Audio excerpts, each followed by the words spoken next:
চাপৰৰ হাতীপতা, ধিৰিঘাট, চিৰাকুটা আদি অঞ্চলৰ প্ৰশাসনৰ উচ্ছেদ অভিযান। চাপৰ ৰাজহ চক্ৰৰ অন্তৰ্গত ৭০ নং ৰাষ্ট্ৰীয় ঘাইপথৰ কাষৰ পৰিয়ালসকলক উচ্ছেদ কৰে প্ৰশাসনে। উল্লেখযোগ্য যে ৰাষ্ট্ৰীয় ঘাইপথৰ ফৰলেন নিৰ্মাণৰ বাবে উচ্ছেদ কৰা হয় পৰিয়ালৰ লগতে ঘৰ-দুৱাৰসমূহ।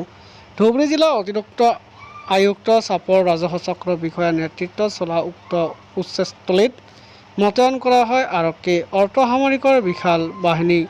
ভালেকেইখন জেচিবিৰে চলোৱা উচ্ছেদস্থলীত উচ্ছেদিত পৰিয়ালৰ মাজত সৃষ্টি হয় হাহাকাৰ পৰিস্থিতি। উচ্ছেদিত পৰিয়ালৰ অভিযোগ, আমাক কোনো জাননী দিয়া নহ'ল বুলি একাংশই অভিযোগ উত্থাপন কৰে। আজি আমাৰ ধিৰঘাট আৰিয়াৰজাৰ পাৰ্ট 2 এফেকশ্যন কৰিলে। আপোনালোকে নিশ্চয় দেখিলে। আমি BBP ভাটাৰ স্বত্বাধিকাৰী হিচাপে মই কৈ আছোঁ, অবৈধভাৱে এইটো এফেকশ্যন কৰা হ'ল। কিয়নো আমি যোৱা 30 মে তাৰিখত ধুবুৰী কোৰ্টৰ মাধ্যমে আমি গভৰ্ণমেণ্টক জনাইছোঁ যে আমাৰ যি উদ্যোগিক সম্পত্তি কেইবাটাও আমাৰ ভাটা উদ্যোগৰ কোৱাৰ্টাৰ আছে, কিছুমান মাটিখিনি যে পৰিছে আমাক উপযুক্ত যিখিনি ক্ষতিপূৰণ দিব লাগে সেই ক্ষতিপূৰণ কিন্তু আমাক গভৰ্ণমেণ্টে দিয়া নাই।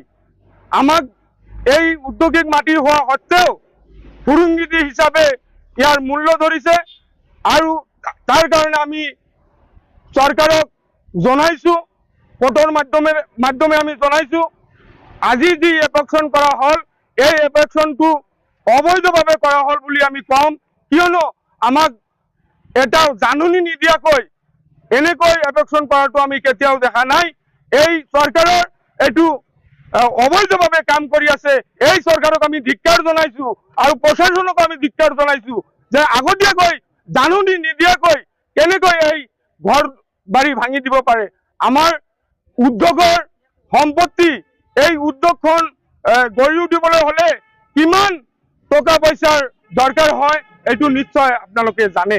আজি কেনেকৈ যিখিনি চৰকাৰৰ পাব লাগে বা চৰকাৰত পৰিছে আমি চৰকাৰক এৰি দিম, কিন্তু সেইটো আমি নিয়ম মতে যেনেকৈ এৰি দিব লাগে আমি তেনেকৈ দিম। ইয়াৰ যি ক্ষতিপূৰণ, এই উপযুক্ত ক্ষতিপূৰণ নোপোৱালৈকে আমি কেনেকৈ এৰি দিম।